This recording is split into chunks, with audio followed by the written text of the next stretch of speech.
You're welcome. That's going to be so hard to edit out from the end of that word that I just said. I waited a second. Books.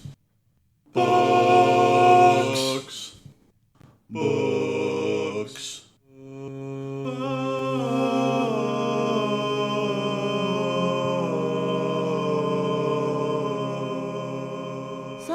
So.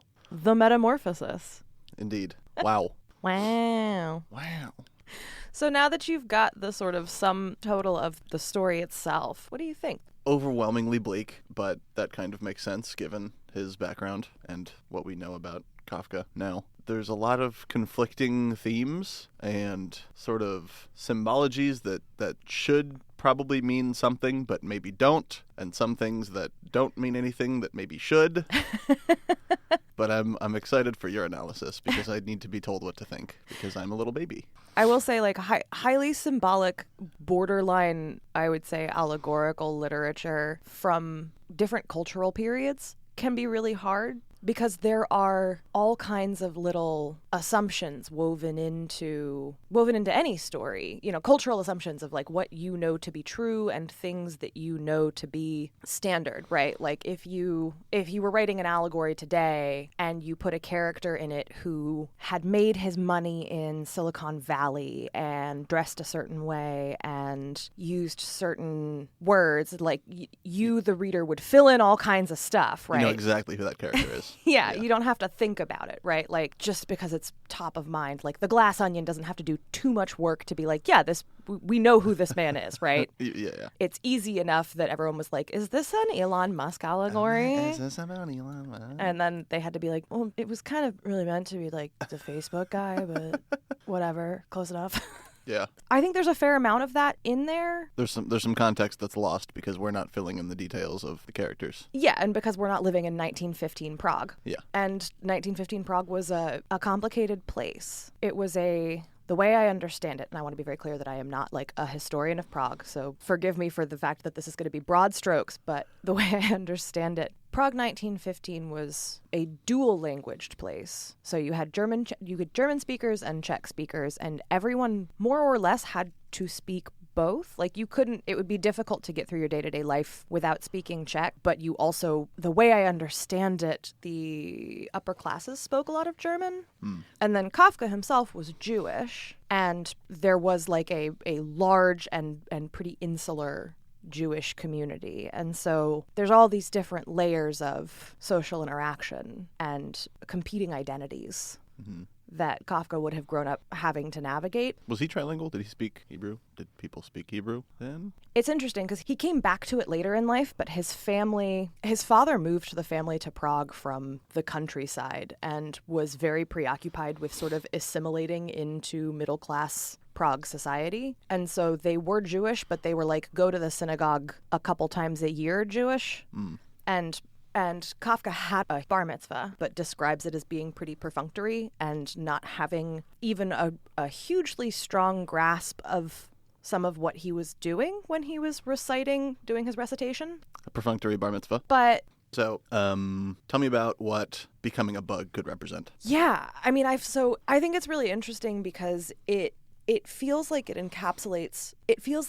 encapsulate so many different kinds of alienation, right? Like, I think it would be very easy to make the case that it is meant to invoke the experience of being a patient, especially like a slightly resented patient, especially like someone dealing with a chronic illness or a disability in a society that does not consider differently abled bodies to be worth caring for. Yeah, and like disability Twitter's going crazy right now, but it's better now than it ever has been.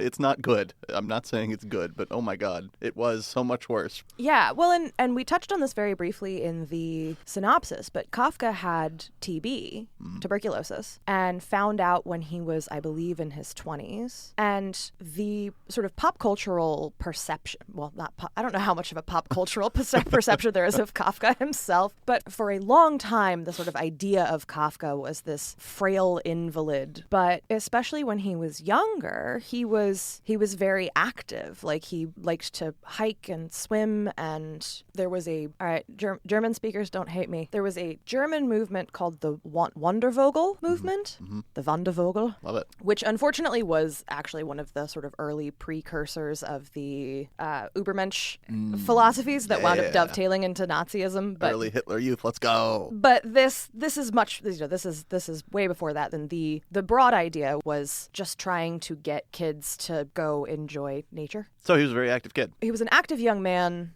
who nevertheless struggled with the limitations of his body. Like, he was never particularly well. He had problems on and off. And I especially think the long, detailed descriptions of Gregor attempting to navigate in this new body that he doesn't understand, to me, is very evocative of someone having to learn the limitations of navigating either a chronic illness or an injury, or just your body operating in radically different ways than it has until that moment. Yeah. And the mingled sort of denial and frustration and fear, and and then the way his family reacts to it. I feel like getting tuberculosis as a young man and dealing with how it changes your body and the way people treat you is enough for this book to have been written. That is enough for me. We've done the analysis. Congratulations. You're like, that's it. I found the point. We've the done end. It. Hey, you told me what to think. Amazing.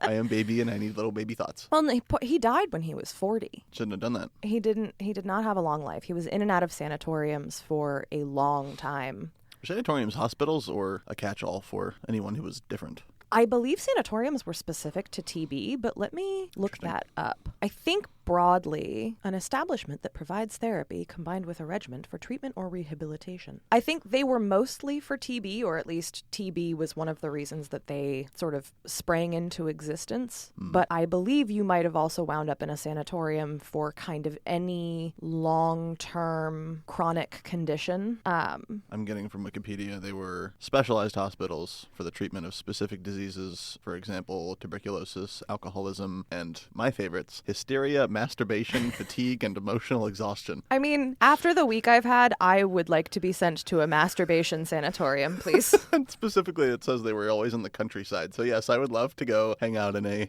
beautiful building in the countryside after beating off a couple times. $5 American says that the next startup founded by whatever bank comes after Silicon Valley Bank is going to be a sanatorium startup for millennials.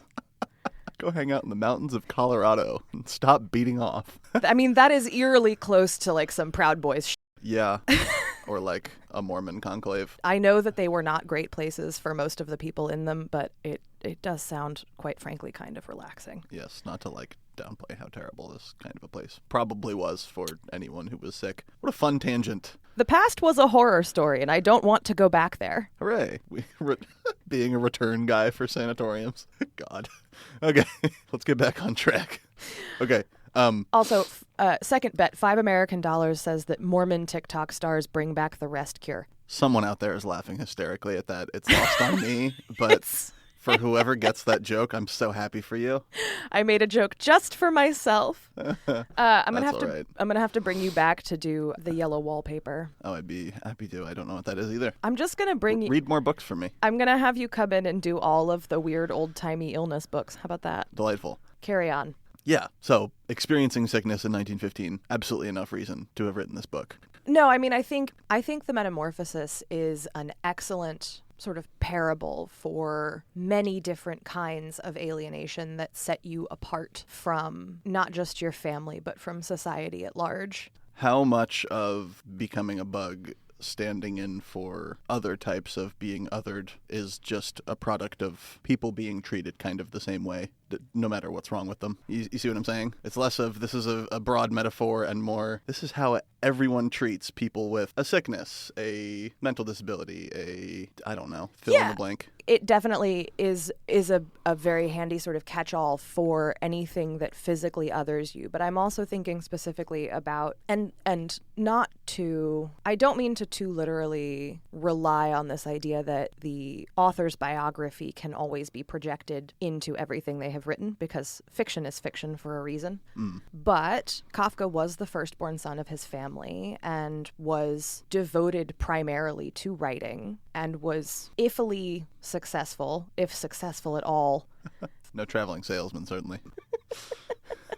You know, I think you can also read shades of that into the Metamorphosis. Like, I don't think it behooves us to get too hung up on just the physicality of it. Sure. Another way to read it is to look more broadly at the idea that his family wakes up and suddenly decides that he is monstrous. I think there's a lot to be mined in terms of him also, you know, losing his job and losing the place, his place in the family, and having no role now that the role of breadwinner is gone. You know what I mean? Like, that doesn't have to be confined just to illness and disability, but also to the family dynamics and also to the family as a stand-in for society as a whole. And what we do with people that we do not feel have a productive place in the family or the society. They creep along the ground and pull out their sisters' dresses.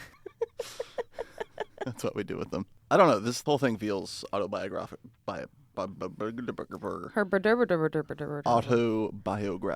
in a very powerful way. I feel like it wouldn't, like, the passages that you read were very, especially about describing himself, like crawling along the floor and things like that. You described them very viscerally, and I feel like you wouldn't be able to write that if it wasn't a first-hand experience.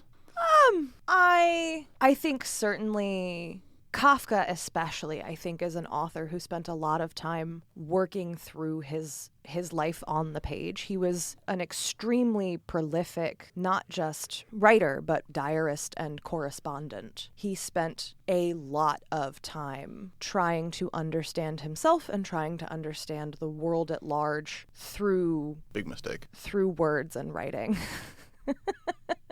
Terrible mistake.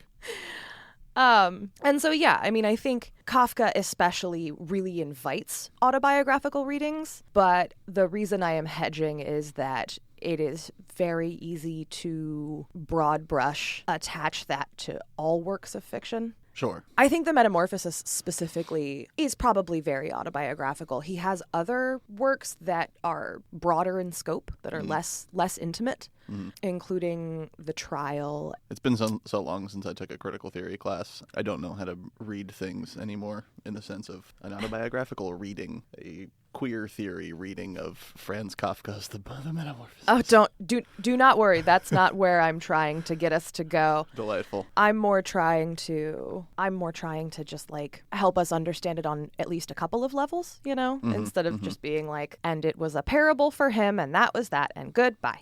Because I do think, you know, you have to remember, like, the turn of the century societally was a time of, like, very, very restrictive roles, both in terms of society and the family. A lot of emphasis placed on restriction of the body and restriction of impulses, and Kafka was one of many young intellectuals who were trying very hard to push back against that.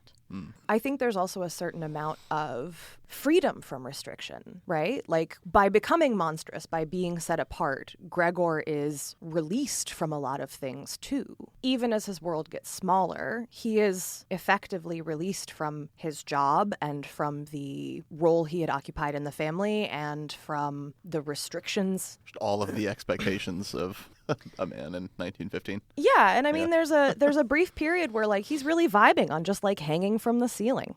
And he figures out his legs work, and he has a great time. The passage where they offer to get rid of his furniture. Yeah, that's kind of a fatal flaw moment, is he almost learns to delight in what he's been given. He has a chance to enjoy his little gremlin nest. And then he falls short because he can't let go of it. Ooh, my societal expectations. Here, I wanted to find this passage. To divert himself, he took up the habit of crawling back and forth across the walls and ceiling. He particularly liked hanging from the ceiling high above the room. It was completely different from lying on the floor. One could breathe more freely there.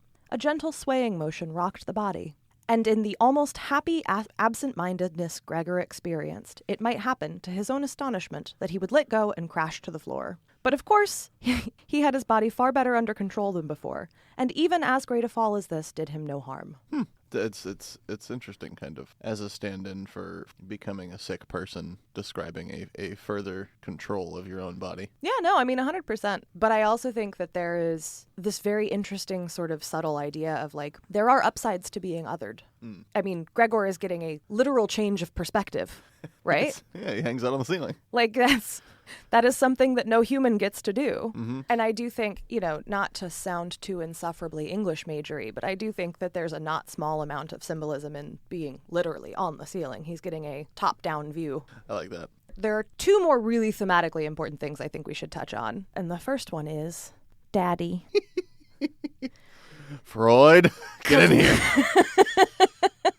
Because there is a lot of daddy in this story, as I'm sure you noticed. Yep. So Kafka pretty notoriously had a not great relationship with his own daddy. Wild. I know. Are you telling me the autobiographical qualities of this book continue?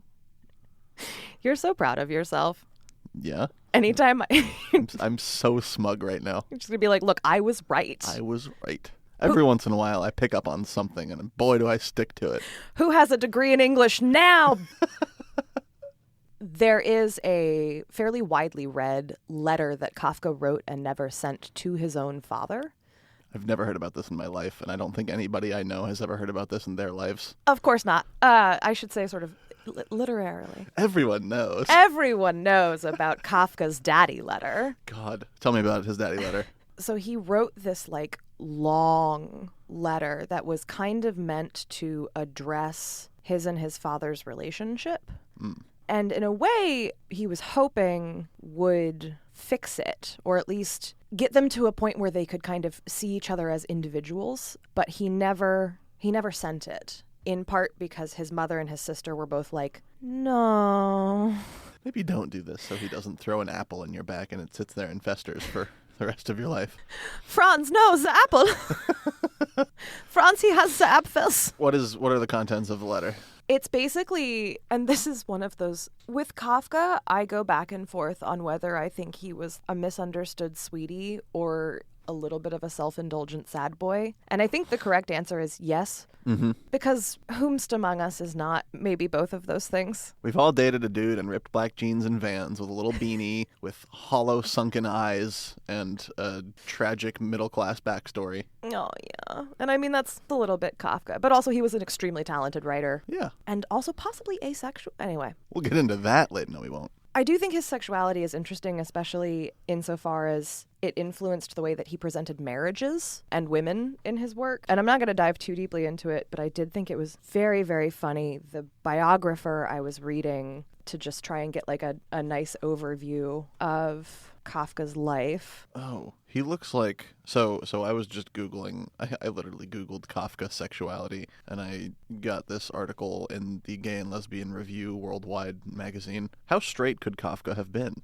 And there's a picture of him. He looks like an actor whose name escapes me. He's got kind of an angular face and big ears. He's a handsome dude. He's a cutie. Oh, this is going to kill me if I don't remember that actor's name. I just saw his face on Twitter, too. What are you looking for over there? This biographer had a quote about his sexuality that I thought was really funny because it amounted to to say that Kafka was a homosexual is facile and overly restrictive view of sexuality.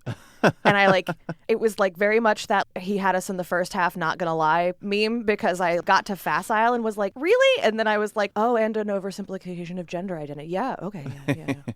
That makes sense. Define facile for those of us who definitely know, but need a reminder. Appearing neat and comprehensive only by ignoring the true complexities of an issue, and or superficial. Huh. So calling him gay is superficial because it was a little bit deeper than that. Yeah, it's an oversimplification. I mean, he definitely had some hardcore homosocial bonding, and he appeared to be on and off kind of terrified by heterosexual sex, but he also had... He just like me for real. I'm so sorry. No, you're fine. Yeah, he was kind of terrified by heterosexual heterosexual sex, but he also had all of his affairs were with women. And in 1915 Prague, while he wouldn't have been able to just, live openly in a queer relationship, it also would not have been that hard for him to...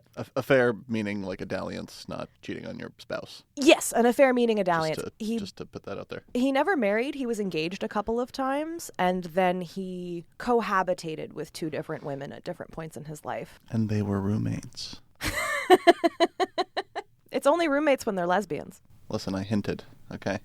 But that got us away from Daddy. Yes, it did. We meant to talk about Daddy. Let's talk about Daddy. So his letter to his father. What were the contents of the letter to his father?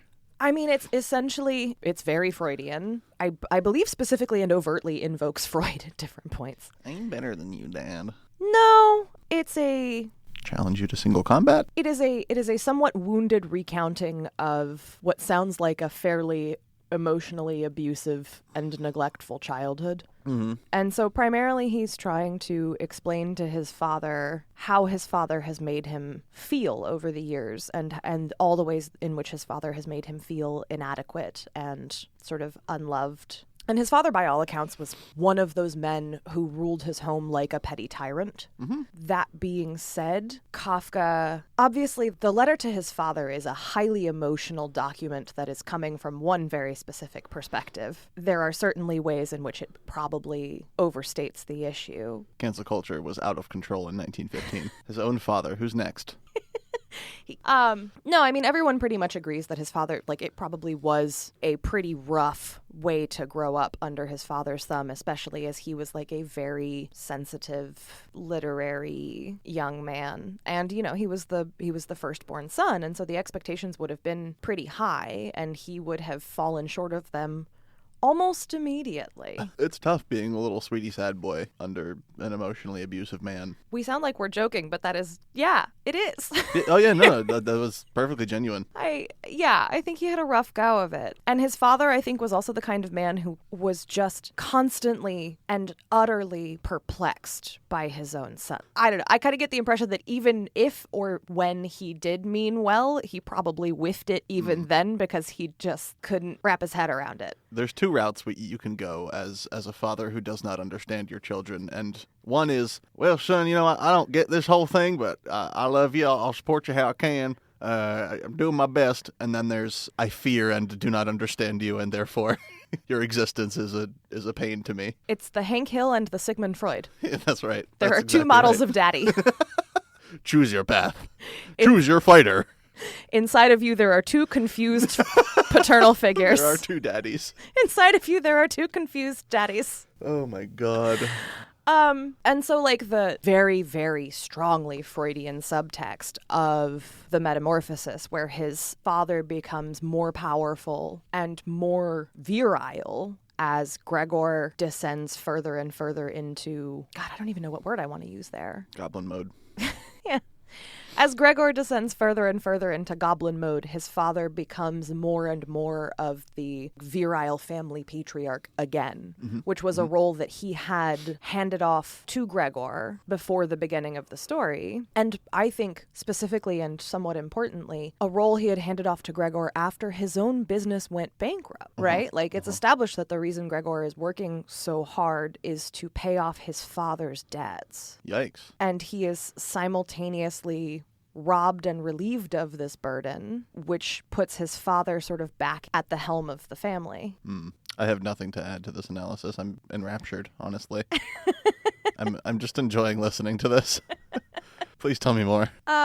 Well, and I think it's interesting, too, because as his father retakes the position at the head of the family, his parents' marriage seems to improve. It really seems like they become closer. His mother is relying on his father again in that kind of head of the family way. There's a lot of clasping of people to breasts and weeping in arms and that kind of thing. And not to overplay Victorian prudery, because sort of looking back now, we tend to kind of oversell that. Yeah. But that being said, his parents, when, like when his mother falls into his father's arms, that's a pretty intense display of emotion, especially because the pivotal scene where he gets the apple wedged in his back, when his mother comes out of her faint and runs into his father's arms, begging his father not to kill Gregor. It's noted very specifically that she's basically barely dressed because Greta took like her corset off when she fainted so that she could breathe easier.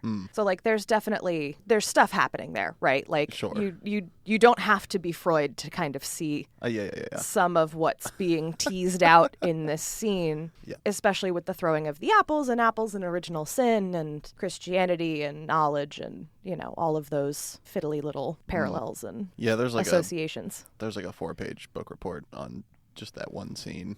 Oh, yeah. It's a little longer than that. It's like a 10-pager. 100%. Anytime you see an apple in Western literature... Buckle in, buddy. A cigar may just be a cigar, but an apple is never just an apple. Absolutely never. And... I think there is no world in which this is unintentional. Kafka was broadly interested in religion as a social construct. So yeah, an apple's never just an apple. Never. Angry daddy apple throwing. So I am most interested in the cultural fallout of this book. But before we touch on that, is there anything analysis of the content wise that we haven't hit? I mean, we got to the first scene and talked about some Freudian things in terms of actual content analysis, so I'm sure we have plenty left to do. It's a lot of daddy. The only other thing I want to touch on is there is some really interesting and some really weird going on with his sister. Yeah. And everything around his sister and how she comes of age over the course of the story. Interesting. She's very specifically described in the beginning as like a spoiled child. And early in the story, to Gregor, the idea of her going to work is unthinkable because she's a cosseted child. How on earth could she go earn a living? My, pure childish sister going to work? Never. But what are your thoughts about this character as a vessel for a woman coming of age in this time? It's really interesting to me that in order to come of age, she has to essentially kill Gregor. Freud is shitting and crying and throwing up right now.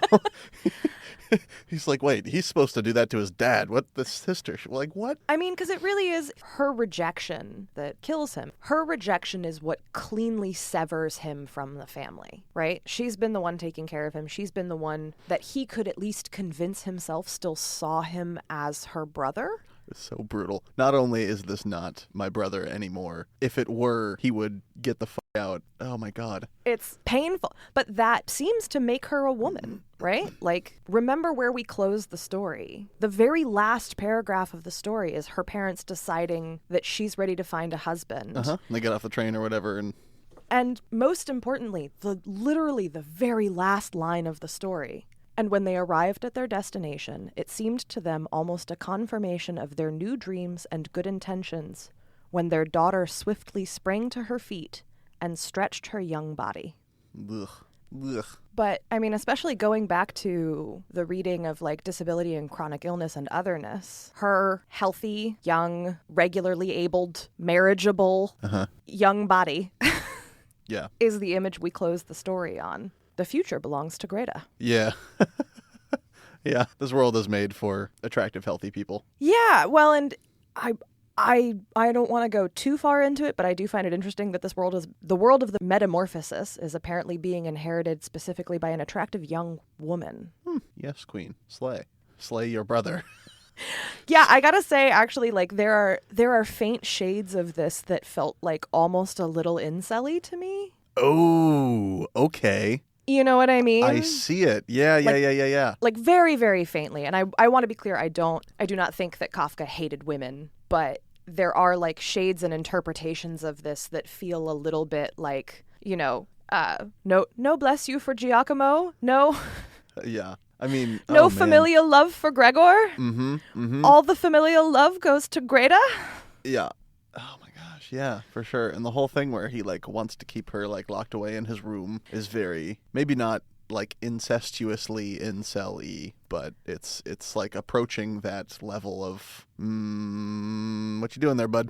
There are so many different ways to read just that one little passage. Like, is this meant to be, in his fantasy, like a joining of two artistic souls who appreciate each other within the oppressive confines of the family? Is this meant to be a faintly incestuous sort of last-ditch attempt at Gregor to project onto the one family member, especially female family member, who seems to care about him? Is it both? Is it neither? Is it incesty? There's a lot happening there, especially because the way that passage is written, as it goes on, the punctuation kind of starts to fade out, and you can physically see that you are kind of watching him. This isn't rational. It's almost like it's almost like a feverish, like he's slipping away from reality just a little bit, and you can tell in the prose that that's what's happening. It's not a rational thought. It's the expression of an impulse. Sure. And maybe an impulse that he doesn't completely understand either. I love it when writing is filled with little stylistic bits like that. That's awesome. I've always loved it when form follows function. Mm-hmm, mm-hmm, mm-hmm. So yeah, I mean, everything with his sister and his father and his mother's just useless. Well, she's the model woman, right? I mean, she faints all the time.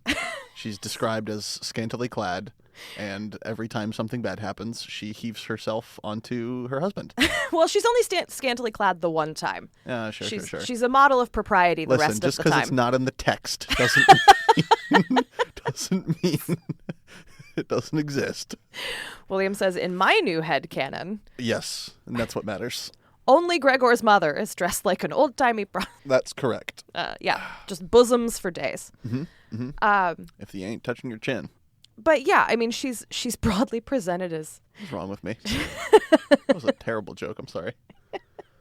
Oh, terrible jokes are why I brought you here. Let's go. She's presented as hysterical and not very rational, and there are points, especially earlier, where she says like that she loves her son, and there's a point where she says she has to see him. And Greta and Gregor's father convince her not to for her own good. Ooh. Which is interesting, but also, like, the minute she does see him, she screams and faints. So, like, ugh. And, you know, as we see in, like, the furniture scene, she's very entrenched in denial. Yeah. She is not capable of living up to the situation in which she has found herself, I think is, at a minimum, something we can conclude about her. And if you spin the family out sort of into archetypes, we've got, like, scary murder daddy, hysterical useless mommy, and barely repressed sexuality sister. Yep. And then Bug. Yeah. That's my role in the family. It is I, Bug. Hello, I am Bug. Amazing. I was never one for very in-depth literary analysis, honestly. I had some fun, like, f***ing with people in college classes that just didn't get it even more than me. But the family dynamics here are kind of fucking me up. It's definitely complicated. And I mean, again, it is not a stretch by any means of the imagination to perceive of this family as standing in for society at large. You know, like, that is not much of a leap. No. At all. Certainly not. And yeah, so I mean, I think in broad strokes, we've covered sort of what there is to pull from the text, especially like, if you are not going to go home and write a 12-page paper on this book. This could easily be an 8-hour discussion. 100%. But I think these are the broad strokes necessary to sort of understand what's happening on the page and where it fits both in sort of Kafka's career and reputation and what it's inspired by and how it reflects our understanding of Kafka, the author, which is, I think you've probably noticed by now, completely divorced from how this story is referred to and invoked in pop culture and on the internet. Yes! Which brings me to my next question. Oh, actually, what was the critical reception of this book at the time of its publication? So Kafka, there really wasn't much of one at its time of publication. Kafka was never particularly successful in life. He had a few things published, including a couple of novels, this story, a few other things, but they didn't receive much attention or any real acclaim, and it wasn't until after he died that he became properly famous. And I think interestingly enough, that his literary career, sort of posthumously, didn't take off until after World War II. He was very good friends with another writer named Max Brod. I hope I'm pronouncing that right, Brod, who was much more successful than he was. And when he died, he asked Max to burn all of his papers and all of his stories, everything he had left. He asked him to burn it all, and Max did not. I think this is much more interesting than the trolley problem in terms of like ethical conundrums. Yeah. Your best friend has died. They have left you with a bunch of work that you think is like a work of some level of genius. And they have specifically asked you to incinerate it. Do you do what your friend asked you, or give their work to the world? Or take his work and publish it under your name. Oh my God. Yeah. Wow. Yeah. That's a... I'm a terrible person. Yeah, you are. No, I would Jesus never do that. Christ. That's a fun one. Yeah, I think that is a much more interesting trolley problem sort of thing. Fuck last wishes, buddy. Your stuff's getting published. I think what... In this particular case, I think what Max understood and what everyone who knew Kafka well knew was that he struggled with crushing insecurity his entire life to an extent that made it almost impossible for him to work. And writing was the only thing that mattered to him, and yet he struggled so much with his insecurity that he could barely bring himself to do it. It was pretty dark. Yeah, that sucks. Yeah. Gotta be confident in your skills. It's hard. It's hard to do. It is. If you're out there and you're struggling with insecurity, so did Kafka. So did Kafka. And look where that got him. Jesus Christ. Tuberculosis at an early death. So yeah, to circle back to your question, when this was originally published, it didn't really get much of a reception at all. And then Kafka's reputation exploded following the Second World War, and this became essentially like an instant literary classic. What was kind of what caused his posthumous explosion in popularity? Max Brod had all of his stuff published and also wrote a very flattering biography of him. Oh, so Max was at this point like 50 or 60? Yeah, I think so. Okay. Because poor Kafka died when he was like 40. Yep. Tuberculosis, baby. Yeah, it's a bummer. Got Val Kilmer too. Man. What? Oh. I'll be your Huckleberry. Yeah, that's right. So what happened between 1940, 50, whatever, and now? And the year of our Lord 2023. And the year of our Lord 2023. On Twitter.com. On Twitter.com, that has cemented the use of the phrase Kafka-esque. This is what we're all here for. It's time. I mean, I think the simple and kind of boring answer is that it suffered the fate of anything that manages to work its way that thoroughly into the zeitgeist, where it's remembered for exactly one detail and one detail only, which is the bug stuff. So, how is it actually used now? Kafka-esque? Yes. So, Kafka-esque actually doesn't come from the Metamorphosis. Well, there are two broad uses of Kafkaesque. If you look up Kafkaesque, it will say something that has the quality of like dreaminess, but like not in a good way, like kind of a nightmarish sort of dissociation from reality. Okay. Characteristic or reminiscent of the oppressive or nightmarish qualities of Franz Kafka's fictional world. But where it got invoked the most for a long time, as far as I can tell, was more in reference to some of his other works, which invoked the kind of, to reuse it, the kind of nightmarish qualities of the bureaucracy in Kafka's time and place. There is a whole, I think it's called The Trial. There's a whole story called The Trial where the protagonist, I believe, is pulled from his bed by the police in the middle of the night and put on trial, and he can never figure out what he's been put on trial for. And it's, I think, sort of similar to some of the great works of Russian literature about getting trapped in nightmare bureaucracies. It's a pretty popular trope from... Yep. That period of time. And so Kafkaesque, I think specifically, was invoked a lot in terms of the perceived plight of the modern man who is separated from both the purpose and fruits of his labor and the kind of pointlessness of laboring in these massive bureaucracies in order to survive in a way that is ultimately hollow and dissatisfying. So I guess really it's the office space of What it's leading me towards is trying to hold a cop accountable for their actions could be described as Kafkaesque. Yeah, honestly. But yeah, 100%. I'd say a lot of the American justice system could be considered Kafkaesque. The IRS. Yeah. The entire thing. Just all of it. You know, I said it half joking a minute ago, but I do think that there is a lot of parallel between Kafka and Mike Judge. Who? He did Office Space and Idiocracy. Oh, sure. Oh, God, the politics of Idiocracy are super weird. Yeah, the eugenics of it all is not great. No, I really hate it when people like quote that and use it as support for anything. It's a shame, too, because the rest of the movie could have been a reasonably incisive satire of where we were heading as a culture if he had not chosen to build it all on a foundation of eugenics, right? Yeah. He did not have to go with, the stupids are breeding. The poors are He could have just gone with corporate feudalism has gotten so out of hand, because that's the real answer, right? Truly serving his overlords by putting personal responsibility at the forefront of societal collapse. Yeah, but Kafka understood corporate feudalism and why it was bad. Yeah. Better than Mike Judge. Mm-hmm. What's funny to me is that I think Kafkaesque became sort of alienated from its source material for a long time, to the point where it's one of those meaningless descriptors that just gets appended to anything that people disagree with. So when I was getting ready for this, I just Googled Kafkaesque and then went on like the news toggle.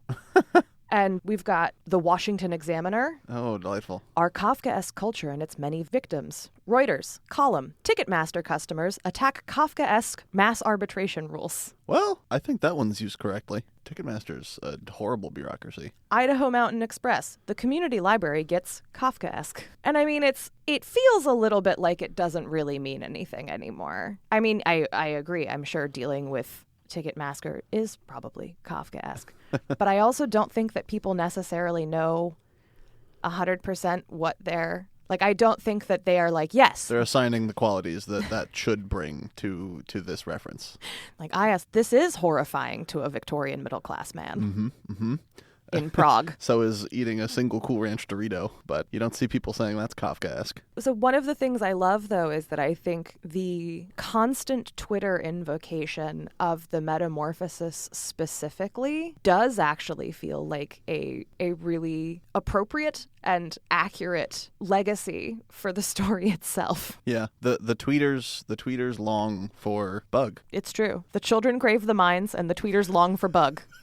Yeah, that's right. I can't think of anything that emblemizes Twitter better than I would like to be a little gremlin bug in my room. The number of jokes I have seen invoking specifically the waking up as a bug and your manager telling you that you need to get your shift covered or come in anyway, which is what happens. Yeah, I think that's a beautiful use of the story, and as a meme, I love it. Yeah, it's great. So good job, Twitter. You got this one right. Great job, guys. Better than the headline writers of America, anyway. Yeah, listen, you did something better than Reuters. That's something you can write home about that one. We need a new word. I think we should just pick another author at random. God, that's so Hemingway of you. Did I get drunk and punch another man because of my repressed homosexuality? The Republican Party's really earnest-esque these days. I walked into the woods so Londonly. That's for my jacks out there. Wait, did you fundamentally misunderstand the social structures of canines in order to underpin the patriarchy? Hell yeah, baby. I'm already lost with my own joke. I love books. I love book. I love book, and I love bug. Love book. Tweeter yearn for book. Okay.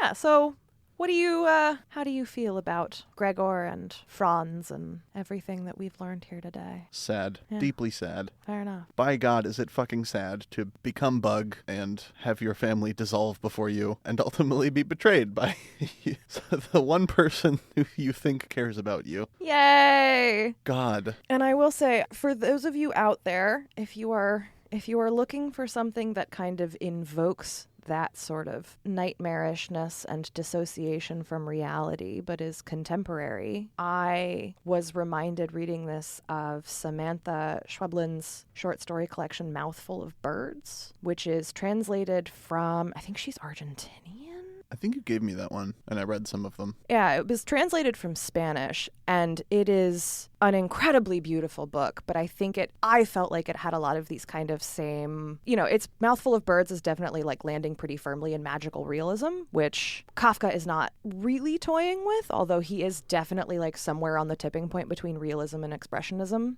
But I think sort of for a living author who invokes kind of some of these same vibes, shall we say, Sure. I highly recommend Mouthful of Birds. Phenomenal short story collection. Could not put it down. Nice. Ooh, one culturally relevant thing for the younger of us. There's a video game called Control in which you play a woman who walks into an office building for a job interview, and after walking down a series of seemingly impossible hallways, the director of the company shoots himself behind the door that you can't see into, and then when you pick up the gun that's sort of alive in your hands, you become the new director, and the rest of the game is fighting against the office building itself is kind of this beyond space entity that is warping reality around you. It's a really cool video game. It's not exactly Kafka-esque, but it's sort of in that same realm of horrifying bureaucracy turned literal. Maybe not in the same house, but definitely on the same block. Yeah. They're neighbors. Well, Bring us home. Thank you so much for joining me today to learn about Franz and Gregor and Scary Daddy and Hysterical Mother and Confusing Sister. Thank you so much for having me on this wild journey into Freud's psyche and the misuse of popular literature. Yeah. And memes. And memes. And thank you to all of you out there listening. We appreciate having you with us. And if you can, this week, this month, this pay period, and you feel like it, consider supporting a living author or creator, because they could sure use the help. See you next time. Bye! Didn't Read It was created, written, and edited by me, Grace Todd. Kaylee Hughes is our publicist and producer. You can follow the podcast on Twitter or Instagram at didn'treaditpod, or reach us via email at didn'treaditpod@gmail.com. For source notes and further reading, as well as a list of all existing episodes, please visit our website at didn'treaditpod.com. We are recorded in Richmond, Virginia, with special thanks to Black Iris Social Club and Pesca Trio Publishing. If you enjoyed today's episode, please consider leaving us a review or rating on your preferred podcasting platform, or just tell a friend. If you did not enjoy today's episode, we are currently accepting applications for a full-time nemesis. Our intro music is Books, written, performed, and recorded by William Albritton. Our closing music for this episode is With Pleasure, Dance Hilarious, composed by John Philip Sousa, whose work Kafka apparently, and to me hilariously, very much enjoyed. But even existentially despairing authors need a little boom and bounce sometimes, I suppose. Recording courtesy of museopen.org.